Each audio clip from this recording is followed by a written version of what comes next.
Sekali lagi yang semangat saudara ya, shalom. Haleluya, haleluya, haleluya. Kamsia, thank you, arigato shishi, Pastor.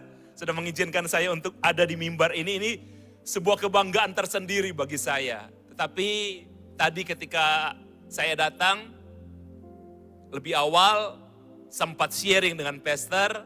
Saya lebih bangga lagi bisa sharing dengan Pastor. Thank you Pastor. Saya belajar apa arti iman. Saya belajar tentang apa arti harap. Dan saya belajar tentang apa arti kasih. Thank you Pastor. Saya sangat diberkati banget dengan perbincangan yang tadi. Bapak Ibu diberkati Tuhan. Mari segera kita buka firman Tuhan. Saya masih tetap akan menyampaikan apa yang saya sampaikan tadi pagi. Mari buka firman Tuhan bersama saya. 1 Samuel pasal yang pertama. 1 Samuel pasal yang pertama ayat 4 sampai ayat yang ke-11. 1 Samuel pasal yang pertama, kita mulai dari ayat yang keempat, firman Tuhan mencatat demikian. Pada hari Elkana mempersembahkan korban, diberikanlahnya kepada Penina istrinya dan kepada semua anaknya laki-laki dan perempuan masing-masing sebagian. Meskipun ia mengasihi Hana, ia memberikan kepada Hana hanya satu bagian, sebab Tuhan telah menutup kandungannya. Tetapi madunya selalu menyakiti hatinya supaya ia gusar, karena Tuhan telah menutup kandungannya. Saudara, ditulis dalam 2 kali, berarti itu sangat ditekankan, Tuhan telah menutup kandungannya Hana. Demikianlah terjadi ayat ke-7, dari tahun ke tahun, setiap kali Hana pergi ke rumah Tuhan, Penina menyakiti hati Hana, sehingga ia menangis dan tidak mau makan. Lalu Elkana suaminya berkata kepadanya, Hana, mengapa engkau menangis dan mengapa engkau tidak mau makan? Mengapa hatimu sedih? Bukankah aku lebih berharga bagimu daripada 10 anak laki-laki? Pada satu kali setelah mereka habis makan dan minum di Silo, berdirilah Hana, sedang Imam Eli duduk di kursi dekat tiang pintu bait suci Tuhan. Dan dengan hati pedih, ia berdoa kepada Tuhan sambil menangis. Kemudian bernasarlah ia, katanya, Tuhan semesta alam, jika sungguh-sungguh engkau memperhatikan sengsara hambamu ini, dan mengingat kepadaku, dan tidak melupakan hambamu ini, tapi memberikan kepada hambamu ini seorang anak laki-laki, maka aku akan memberikan dia kepada Tuhan untuk seumur hidupnya, dan pisau cukur tidak akan menyentuh kepalanya. Victory Church yang diberkati oleh Tuhan, Community Church yang diberkati oleh Tuhan, saya selalu mendorong sejak saya membina anak remaja, bahkan saya sampai hari ini, kalau saya berbicara di gereja maupun di kelompok-kelompok orang, saya selalu mendorong orang untuk membaca Alkitab tiap hari. Minimal 1 hari 1 pasal. Tetapi kalau saudara ingin baca Alkitab secara tuntas, 1 tahun selesai, bacalah Alkitab 1 hari 3 pasal. Dalam 1 tahun, saudara akan tamat baca Alkitab. Karena Alkitab kadang-kadang agak sulit dimengerti, supaya saudara lebih enjoy untuk bisa menikmati Alkitab, bacalah dari Mazmur kemudian Amsal. Kemudian saudara terserah mau baca yang mana. Tapi 1 hari nanti, saudara harus baca dari Kejadian sampai Wahyu. Kenapa? Saudara, di Alkitab, kadang-kadang orang takut baca Alkitab karena dipikir, oh ini kitab suci. Saya masih punya banyak kesalahan. Saudara, di Alkitab, saudara akan belajar. Alkitab berisi tentang manusia-manusia biasa seperti saya dan saudara, yang pernah mencapai tingkat iman yang sangat luar biasa. Tapi mereka juga pernah mencapai kejatuhan yang sangat dalam. Problem-problem keluarga itu ada di Alkitab. Problem-problem ketika Anda jadi leader, pemimpin, suami, istri, kerajaan, bisnis, itu ada di Alkitab. Saudara akan menemukan itu. Makanya firman Tuhan bilang begini, firman-Mu pelita bagi kakiku, terang bagi jalanku. Kalau saudara rajin baca Alkitab, Alkitab itu akan ada dalam diri saudara. Dan saudara akan bereaksi sesuai dengan firman Tuhan. Ibu-ibu, kalau Anda terlalu banyak nonton film Korea, kalau ada masalah dalam keluarga, Anda cenderung mengambil keputusan sesuai apa yang Anda nonton. Terlalu banyak nonton film India, begitu juga. Betul? Bukan berarti nggak boleh, boleh. Tapi bacalah firman. Supaya kalau ada sesuatu, saudara akan melihat segala sesuatu dari kacamata firman Tuhan. Hari ini kita akan belajar Masalah keluarga yang ada di Alkitab ini sangat sampai zaman sekarang pun masih sering terjadi. Ada seorang pria, ya, ada seorang pria saudara yang ditulis namanya di sini, saudara, dia memiliki satu orang istri yang bernama Hana. Pria ini bernama Elkana. Elkana menikah dengan istrinya yang bernama Hana. Dan selama bertahun-tahun mereka menikah, Hana nggak bisa hamil dan memberikan keturunan. Di zaman dulu saudara, anak itu adalah kebanggaan. Membuktikan zaman dulu saudara, zaman dulu. Anak itu membuktikan bahwa Anda pria yang gagah dan perkasa. Anda pria yang hebat. Nah, Hana gak bisa memberikan itu kepada Elkana. Selama bertahun-tahun. Akhirnya Elkana menikah lagi. Dan Elkana mengambil seorang perempuan yang bernama siapa? Penina. Kalau menurut saya, biasanya begini. Saudara kalau menikah dengan seseorang, falling in love dengan seseorang, karena ada sesuatu yang saudara suka dari orang itu. Betul ya? Saudara, kalau menurut saya, Elkana ini suka dengan perempuan yang punya akhiran nama sama seperti dia. Kan Elkana, istrinya siapa? Hana, akhirannya Nah. Betul ya? Ketika akhirnya dia punya istri yang kedua, namanya siapa? Penina, akhirnya juga Nah. Elkana, Hana, Penina. Semuanya akhirnya Nah. Kalau mungkin saja Penina tidak bisa hamil, dia akan menikah mungkin dengan perempuan yang bernama Celana. Saudara, tapi Penina bisa hamil. Dan Penina merasa hebat. Tiap tahun dia melahirkan ada anak laki-laki dan anak perempuan. Sedangkan Hana nggak bisa. Saudara tahu kenapa Hana nggak bisa hamil? Firman Tuhan mencatat dalam ayat 5 dan 6. Karena Tuhan telah menutup kandungannya. Hana nggak tahu itu. Dan kalau saudara bertanya kepada saya, Pastor, kenapa Tuhan tutup kandungannya Hana? Saya nggak tahu. Hanya Tuhan yang tahu. Kalau saudara suka dengan judul khotbah, saya ingin memberikan judul khotbah hari ini, doa yang mengubah sejarah. Selama bertahun-tahun Hana minta anak, dan dia tersakiti dengan keadaan. Firman Tuhan bilang setiap tahun dia berdoa, dan satu kali saudara saya ingin sharing kepada saudara dari pelayanan saya. Dari saya masih muda sampai sekarang saya sudah ada sampai hari ini saudara. Saya belajar, ada doa, firman Tuhan juga mengatakan ada doa, kita berdoa Tuhan langsung jawab.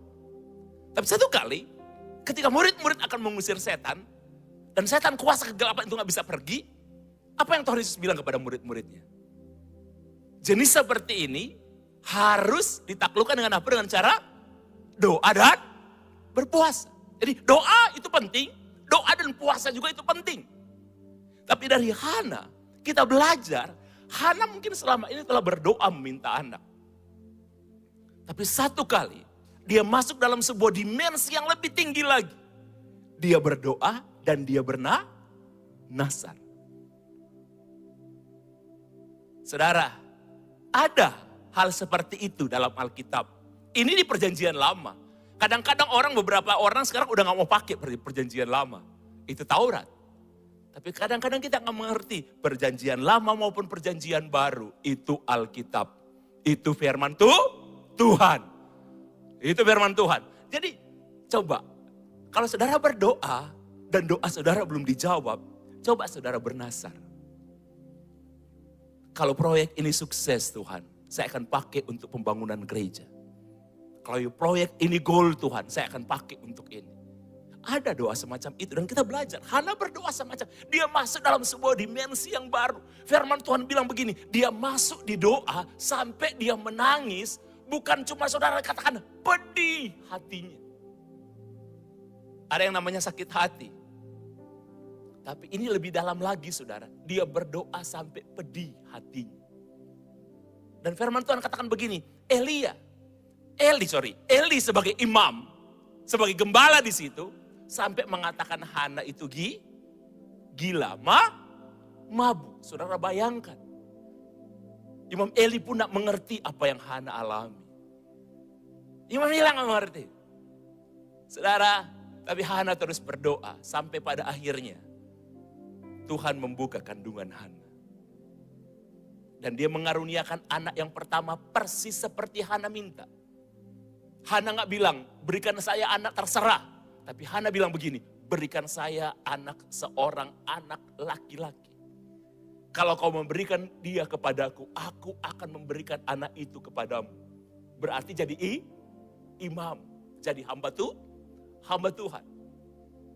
Dan saudara tahu, Hana mengubah sejarah hidupnya.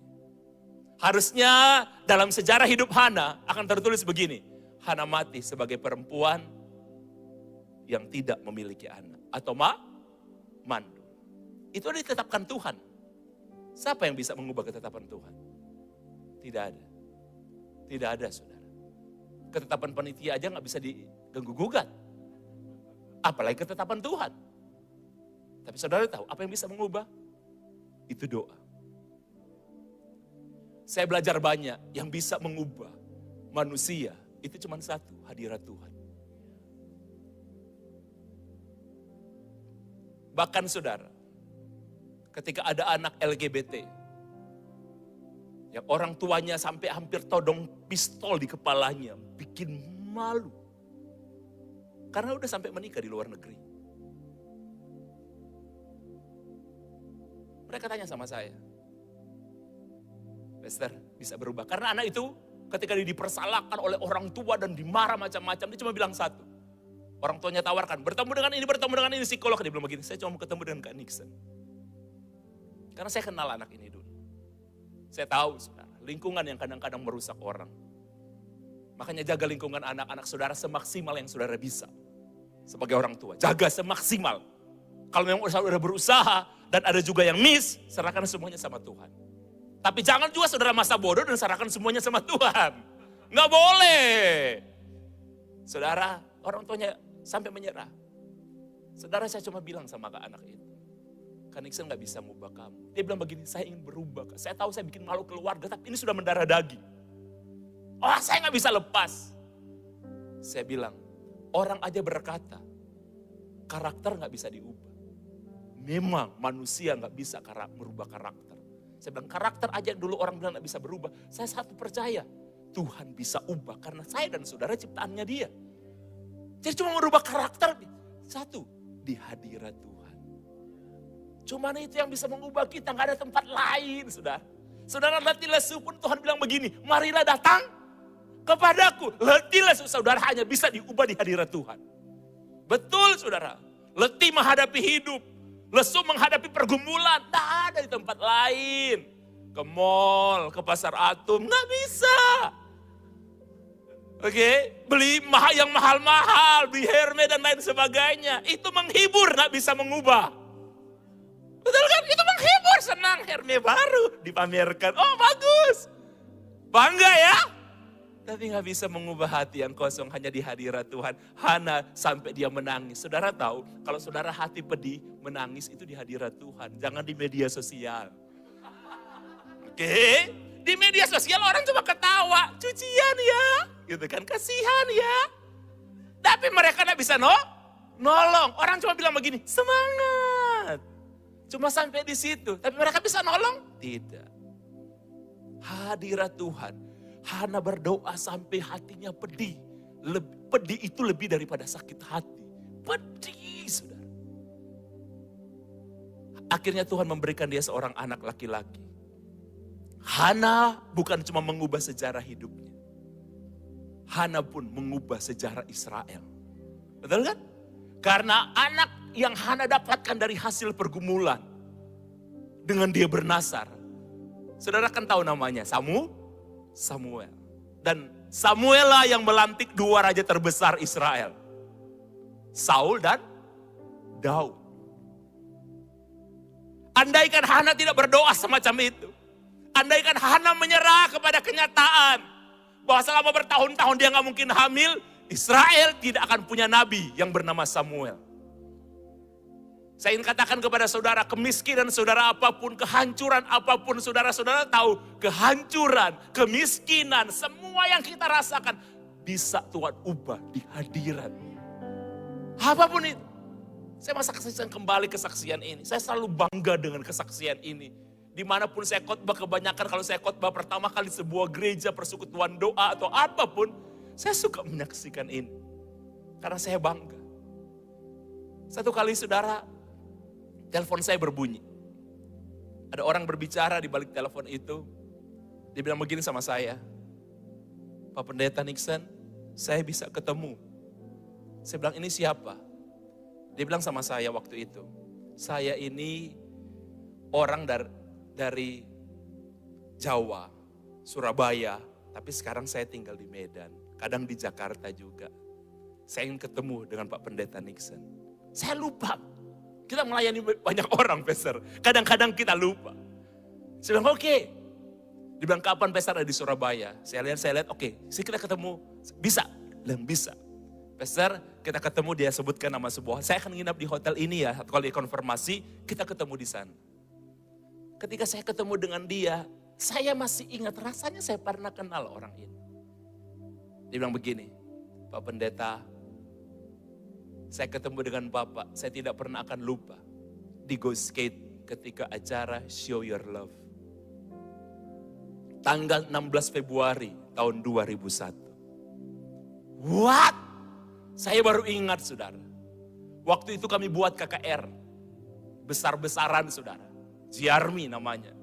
Salah seorang full timernya Pastor. Ternyata pernah ada bergabung di Jiarmi juga. Saya senang sekali ketemu tadi di bawah. Saudara, kami buat KKR 16 Februari. Kami anak-anak muda gak punya modal saudara. Waktu itu Tuhan kasih hikmat sama kami saudara. Kami buat brosur. Waktu itu artis yang paling sangat terkenal waktu itu artis Jepang. Namanya Ayumi Hamasaki. Oke? Sekarang kan artis Korea. Jujur aja saya nggak terlalu mengikuti Korea-Koreaan itu saudara. Tapi dulu itu yang paling terkenal itu artis Jepang Ayumi Hamasaki. Jadi kami pajang wajahnya dia dan kami tulis Show Your Love. Waktu itu kami undang Glenn Fredly, almarhum. Kemudian Rio Febrian, Stephen Warna. Dan ada seorang lagi saya lupa namanya. Itu baru kali itu KKR dan berbayar 15.000. Itu KKR pertama yang berbayar saudara. Dihina oleh semua orang saudara. Tapi saya belajar, kalau dari Tuhan, mau dihina orang, mau diterima dari orang, itu pasti terlaksana. Itu saudara. Nah saudara kita ikut di jalan, dan kami sebarkan brosur itu di tempat-tempat karena itu punyanya persekutuan doa itu punyanya Pak Gilbert. Dan dibuka di Surabaya. Pak Gilbert Moindong. Dibuka di Surabaya persekutuan cabangnya, persekutuan doa itu G-Army namanya. Jesus Anointing yang Army. Kami menjangkau yang tidak terjangkau. Jadi brosurnya itu kami lempar di mana saudara? Di mana? Di Gang Doli. Mungkin kalau generasi zaman sekarang udah nggak tahu ya Gang Doli ya. Yang di sini tahu ya bro ya? Tahu ya bro, luar biasa. Oke, kami sebarkan. Kan saya tahu loh, cuma tahu doang saudara. Tapi di Surabaya, saya Indonesia, siapa sih nggak tahu Gang Doli? Kalau anak milenial zaman sekarang Doli, rasanya kok namanya suci ya? Domba. Haleluya, Doli. Haleluya. Coba lu cari di Google. Oke, apa arti Doli gitu kan? Oke. Saudara, kami sebarkan juga brosur kami di tempat-tempat yang tidak terjangkau memang. Di Irian Barat. Ada yang tahu Irian Barat? Anak milenial zaman sekarang tidak tahu Irian Barat. Saya mau tanya ke sini lagi, tahu Irian Barat bro? Tahu, luar biasa. Oke. Kita satu angkatan kalau gitu bro, haleluya. Oke, saudara tahu kalau saudara ke Irian Barat, itu dari dulu juga ada orang yang berjualan bunga di sana. Kalau siang hari. Tapi di atas jam 8, jam 9, itu tempat makhluk setengah dewa. Ya kan? Kalau saudara buka kaca di situ, naik sepeda motor di situ, saudara pelanin mobil saudara, pelanin sepeda motor, ada yang bilang begini sama saudara, Om, mau karaoke? Haleluya. Ya bro ya, haleluya. Oke, saudara, itu tapi karaoke paling menakutkan di tempat itu. Jangan saudara berpikir itu Happy Peppy, bukan saudara. Versi murah, bukan saudara. Berbahaya di sana. Kami sebarkan di sana. Dan orang-orang yang datang itu luar biasa. Go Skate waktu itu penuh. Kami lihat orang-orang yang seperti itu. Dan acaranya itu saudara hanya 15 menit khotbahnya. Tapi lawatan Tuhan, saya ingin selalu bilang, yang paling penting di dalam ibadah, kegerakan Kristen, hanya satu, hadirat Tuhan. Saya bilang saya punya 4 orang pendoa. Saya punya 4 orang pendoa. Tadi saya WA mereka. Mereka bilang, Pastor, gimana ibadah di sana? Mereka berdoa ketika saya khotbah, tapi mereka bilang begini, dari tempat kami berdoa, Pastor, kami merasa di Victory Community Church yang diandalkan di gereja itu hadirat Tuhan. Amin. Ada hadirat Tuhan di sini. Ada Tuhan di sini. Nah, saudara tahu, itu yang orang-orang itu nangis. Nah, salah satu yang saya layani, ya ibu ini. Dia cerita, saudara, waktu itu. Akhirnya saya ingat, oh iya. Dia cerita. Dia dari desa. Singkat cerita umur 9 tahun. Papa mamanya bercerai. Dia ditanya, mau ikut papa atau ikut mama? Karena dia tahu papanya pemabuk, suka pukul mamanya. Dia memilih ikut mama. Dia pikir masa depan dengan mamanya jauh lebih baik. Umur 14 tahun. Dia umur 14 tahun. Mamanya menikah lagi. Dan ketika dia lihat pertama kali calon papanya, dia bilang, inilah pria yang baik. Dia senang. Akhirnya dia akan punya papa lagi. Yang bisa sayang sama dia. Tapi dia bilang sama saya, itu justru malah petaka bagi dia. Bencana bagi dia.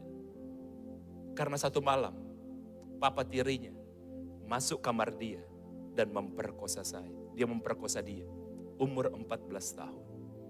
Kegadisan saya diambil oleh papa tiri saya. Dia bilang gitu. Dia bilang gak cukup Pak Pendeta. Satu malam, karena dia tinggal di rumah papa tirinya. Ada paman tirinya di situ. Satu malam, paman tirinya masuk kamar dia dan memperkosa dia. Saudara pikir cukup? Gak cukup. Papanya seorang duda dan memiliki seorang anak laki-laki. Itu kakaknya dia. Satu malam kakak tirinya dia masuk kamarnya dan memperkosa dia. Dia cerita, 3 laki-laki ini selalu bergantian memperkosa saya. Kalau malam ini papa tiri, besok kakak tiri. Besoknya paman tiri. Mereka bergantian. Bahkan dia bilang ketika dia palang merah, anak milenial sekarang udah gak ngerti istilah palang merah ya. Oke, ketika dia datang bulan, dia pun tetap dipaksa untuk melayani. Dari umur 14 tahun sampai 17, yang dia bilang sama saya, Pak Pendeta tahu, Mama tahu, tapi Mama diam. Itu yang membuat dia sakit. Usia 17, ada orang dari Surabaya datang di desa, kemudian menawarkan dia untuk bekerja di restoran di Surabaya. Dia bilang begini, saya sudah dengar cerita-cerita bahwa kalau perempuan dari desa dibawa ke kota, pasti akan diperkerjakan sebagai wanita penghibur. Berarti laki-laki di kota butuh banyak hiburan. Makanya mereka disuruh disebut wanita penghibur. Makanya saudara harus tahu, Roh Kudus pun disebut roh penghibur. Cari aja Tuhan. Di dalam Tuhan semuanya ada. Roh Kudus itu disebut roh penghibur. Roh Kudus itu disebut roh penolong. Lu butuh hiburan, datang di hadirat Tuhan. Kita dihibur, saudara. Nah sudah, selesai saudara. Dari usia 18 tahun mulai, dia diperkerjakan sebagai wanita penghibur. Yang khusus melayani by phone. Hanya orang-orang tertentu, dia melayani di hotel-hotel dan tempat-tempat tertentu. Hanya dipanggil. Dari usia 18 sampai 28, 25 mulai sedikit orang yang pakai dia. Singkat cerita saudara, 28 dia pindah di Gang Doli sampai usia 30. Ini ceritanya dia, sampai 30. Di usia 30 dia udah mulai juga jarang orang yang mau pakai dia. Dari 30 sampai 35. Kalau saudara tahu, Delta Plaza, Museum Kapal Selam, ada sungai. Dan sekarang masih ada sih kayak tanah kosong gitu, ada rumput-rumputnya. Kemudian sekarang ada Mall Grand City kan. Tapi dulu kan di pinggir situ tuh kan gelap. Tahu ya bro ya? Tahu ya bro? Oh ya saya ingin tanya saudara, paling dekat saja. Tahu ya bro dulu ya? Itu gelap saudara. Ya? Luar biasa. Pengetahuannya bro banyak kalau gitu bro. Oke, di situ gelap saudara. Dan di situ saudara, ibu itu menjadi wanita penghibur di taman itu. Dia bilang, ketika dari usia 30 sampai 35, dia menghibur orang dengan tarif 3.500 sampai 15.000. Sebegitu murahnya harga manusia, saudara.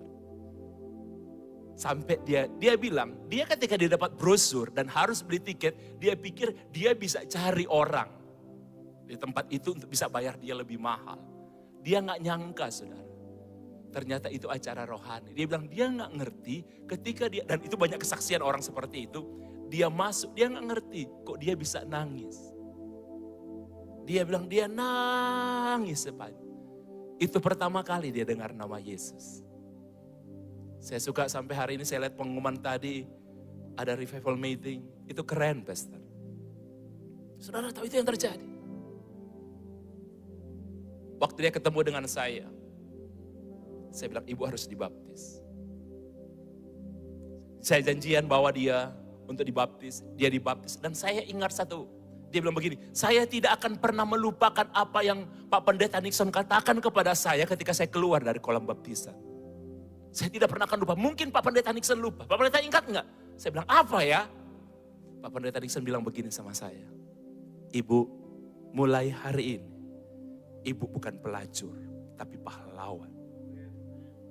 Itu visi. Saya tadi bersama salah seorang pekerja di tempat ini. Ketika dalam perjalanan dari rumah saya ke sini waktu tadi pagi. Beliau banyak sharing tentang senior pastor di tempat ini, Pastor Herman. Dia bilang di satu titik ketika beliau bekerja di luar pulau, ada dua proyek yang harus diselesaikan dan saya tahu memang itu daerah yang sangat keras, saudara. Oke, orang-orangnya sangat keras dan dia bilang begini, dia udah di ambang putus asa, di pintu putus asa. Dia telepon dan ketika dia berbicara dengan senior pastor Herman Santoso, pastor bilang begini, kamu itu harus seperti Yesus. Yesus mengalahkan semua sampai selesai, sampai tuntas. Itu visi, pastor. Itu visi yang kita berikan kepada jemaat, visi singkat. Tapi itu iman yang kita taruh. Itu pun yang saudara, yang saya lupa. Tapi ibu ini gak lupa. Jadi dari Surabaya, saudara, satu kali saya bilang begini sama dia. Pak Pendeta Nixon bilang begini, ibu, kota ini kota trauma buat ibu. Ibu harus pindah dari kota ini, dari kota Surabaya. Ibu berdoa kepada Tuhan, Tuhan mau taruh ibu di mana, bawa ibu kemana. Saya nggak cerita satu saat dia telepon saya. Dia bilang, Pak Pendeta, ada suara yang bilang begini, Medan, Medan, Medan. Saya bilang, ibu mau ke sana? Dia bilang, saya nggak punya saudara, saya nggak kenal orang-orang di sana. Tapi kalau memang ibu mau ke sana, sudah siap, datang sama saya, ngomong sama saya. Satu kali saudara dia kasih tahu sama saya, Pak Pendeta saya siap berangkat ke Medan. Saya bilang, ibu sebelum berangkat temui saya. Dia temui saya, saudara saya kasih uang. Sekitar kalau nggak salah 700 ribuan saudara. Atau 600 ribu lebih, saya agak lupa. Saya kasih uang ke dia. Saya kasih uang, saya bilang bawa ini bu. Dulu pesawat terlalu mahal, jadi dia naik bus. Dari Bungurasi, Pulau Gadung sampai di Medan. Dia bilang sama saya, waktu itu, Pak Pendeta Nixon, Bapak ini laki-laki pertama yang memberikan uang sama saya tanpa pakai saya. Saya bilang emangnya saya pendeta apaan? Gitu kan, haleluya, gitu kan. Kita bukan pendeta sembarangan, haleluya, haleluya, haleluya. Saudara, 1 minggu dia jalan sampai akhirnya 1 bulan. Dia bilang dia keliling dari gereja ke gereja untuk minta pertolongan. Kalau ada ibadah dia datang di gereja manapun. Dia bilang begini, saya dari Jawa, saya mau jadi pembantu rumah tangga atau apapun pekerjaan saya. Dia bilang tidak ada orang mau terima. Bahkan dia nginap di gereja saudara di depan untuk tidur karena dia gak tahu harus kemana. Itu diusir. Itu gak gampang. Sampai dia bilang 1 kali ketika semua uangnya habis. Dia gak bisa juga gak punya handphone, gak bisa kontak saudara. Dia bilang ketika uangnya habis. Dia gak tahu mau makan apa. Pagi-pagi sekali datang di sebuah gereja dan ada pendeta di gereja itu. Dia bilang, dia datang, dia udah nekat, dia peluk kaki pendeta itu. Dia berlutut, dia bilang gini, Pak Pendeta tolong saya. Pak Pendeta itu kan bingung. Jadi kata Pak Pendeta bilang begini, hei lepas kau, lepas. Dia bilang, saya gak mau lepas Pak Pendeta Nixon. Pendeta sampai teriak, hei kau lepas, lepas. Karena gereja itu ada agak di depan jalan, orang kan bisa lihat sudah. Tapi saya ingat firman Tuhan yang bilang, Jangan pernah kau lepaskan sebelum engkau mendapatkannya. Agak tersesat dia menerjemahkan firman Tuhan, saudara. Ya kan agak salah sebenarnya. Itu tapi pengalaman iman bagi dia. Sampai karena dia gak mau lepas, pendeta itu ludahi dia. Hidup kadang-kadang saudara-saudara harus hadapi titik terendah semacam itu. Gak mudah, gak mudah. Di dalam Tuhan, Tuhan gak selalu menjanjikan kemudahan. Gak mudah memang. Dia bilang dia pulang dari situ. Dia bilang begini, saya mau jadi pelacur aja. Kalau saya lewat malam-malam, ada orang suka suitin saya. Berapapun orang mau pakai saya mau. Jadi ketika malam, dia keluar saudara, dia jalan untuk nekat jadi pelacur. Tapi dia ingat apa yang pernah saya ucapkan kepada dia, yang jadi visi akhirnya. Itu yang saya bilang visi. Dia bilang, saya ingat kata-kata Pak Pendeta Nixon ketika saya keluar dari kolam baptisan. Saya pahlawan, bukan pelacur. Jadi saya teriak, Pak Pendeta, saya pahlawan bukan pelacur. Sambil dia nangis, orang-orang lihat mungkin di jalan itu lihat dia. Saya singkat cerita aja. Tuhan ubahkan dia. Dia bilang begini sama saya, waktu dia ketemu dengan saya pertama kali setelah sekian tahun lamanya. Dia bilang, saya berani kembali ke Surabaya. Dan orang pertama yang saya temui itu Pak Pendeta Nixon. Karena apa yang Pak Pendeta Nixon bilang, itu udah terjadi. Sekarang saya pahlawan, bukan pelacur. Saya selalu, anak-anak binaan saya ngerti saya. Setiap orang yang mengaku diberkati, ada satu pertanyaan saya buat mereka. Berapa perpuluhan kamu?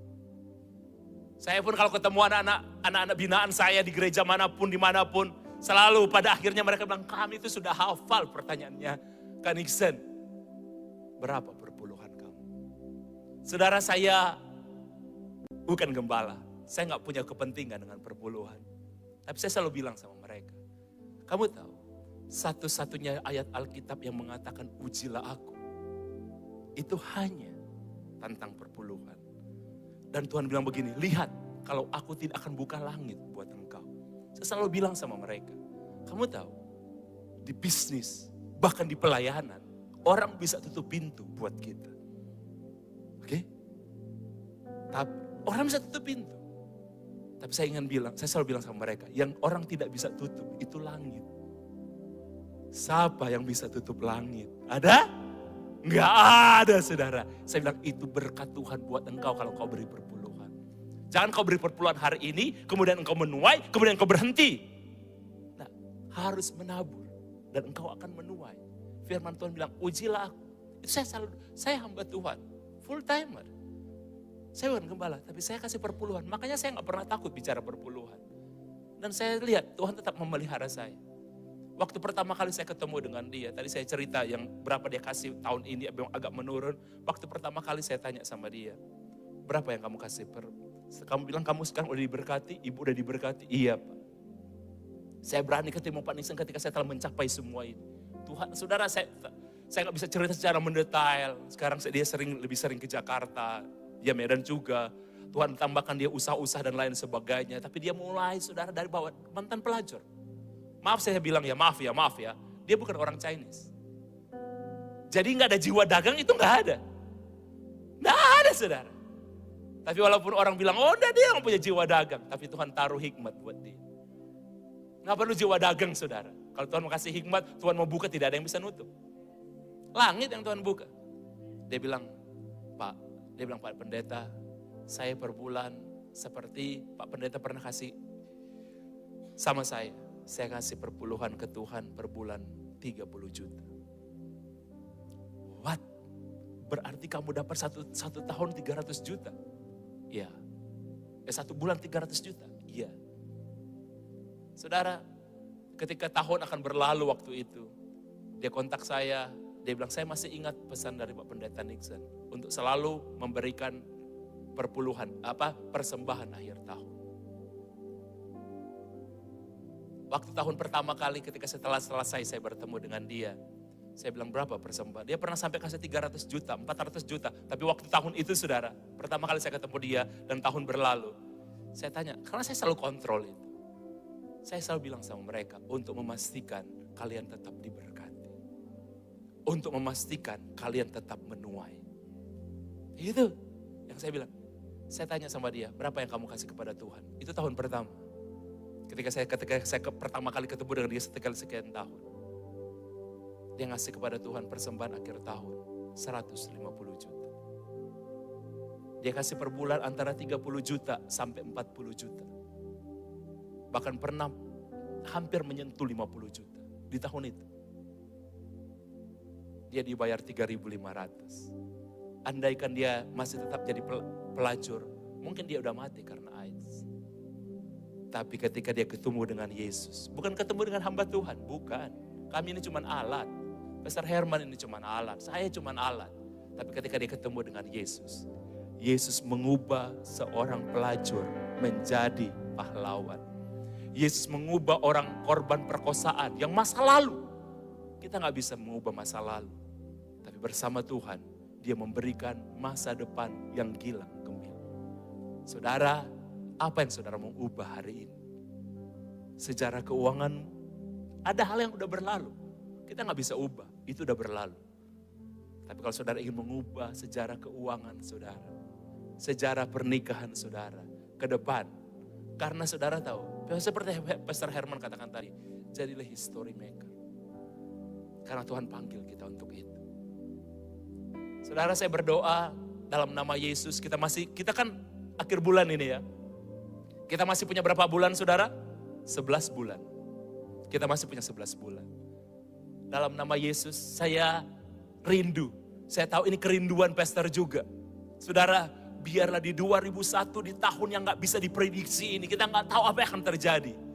Biarlah dari gereja ini, yang akan lahir, itu bukan kesaksian keluhan. Tapi kesaksian mujizat.